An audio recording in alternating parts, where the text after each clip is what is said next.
और जा का मतलब जानकारी, पा का मतलब पाकर और ठा का मतलब ठहर जाना।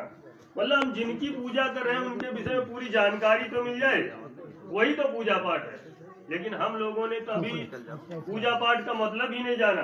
क्योंकि आपने देखा होगा दलदल में रहने वाला दलित भाई कौन सी पूजा करके दलदल से महल पहुंच जाता है,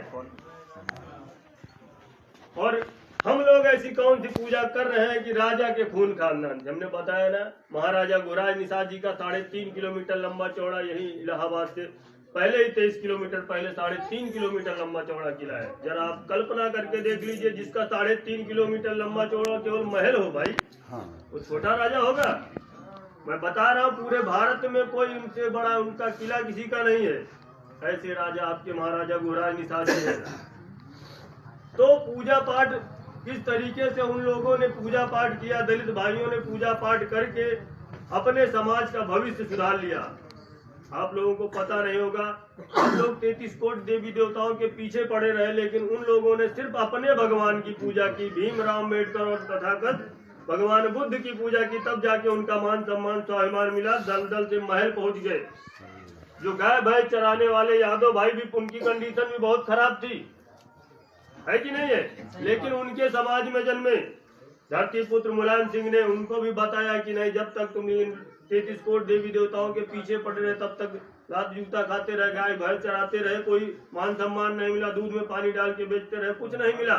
लेकिन मिला कब, जब उन्होंने अपने भगवान की देखा। जैसे दलदल में रहने वाला दलित भाई अगर अपने खून खानदान में जन्मे अपने भगवान की पूजा कर ली तो उनको मान सम्मान मिल गया और वो दलदल से महल पहुंच गए।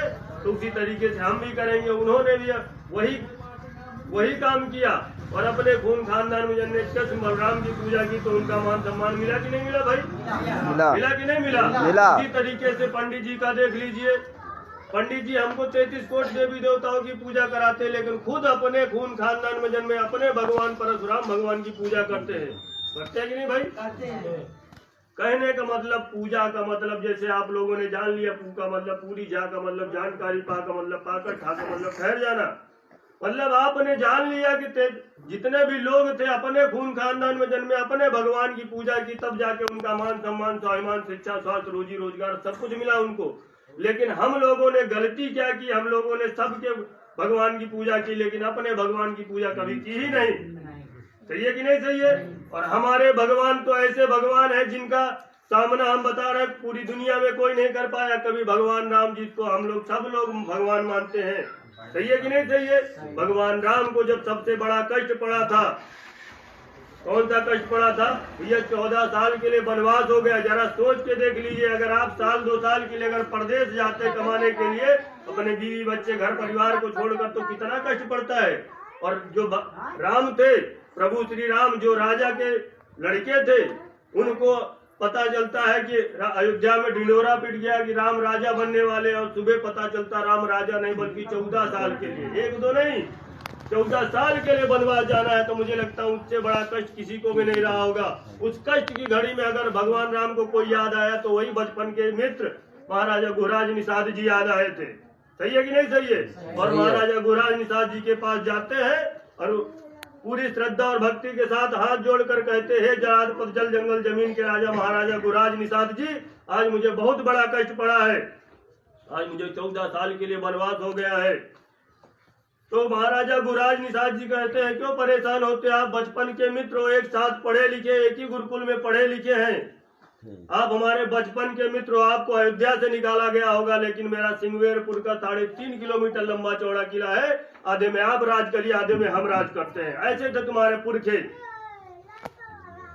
लेकिन तुम्हारे महाराज रामचंद्र जी ने कहा नहीं, हमारा अयोध्या का एक नियम है कि रघुकुल रीति सदा चली आई, प्राण जाई पर वचन न जाई। अगर हमने माँ बाप को वचन दिया है कि 14 साल के लिए वनवास जाना है, तो हमको 14 साल के लिए वनवास ही जाना है।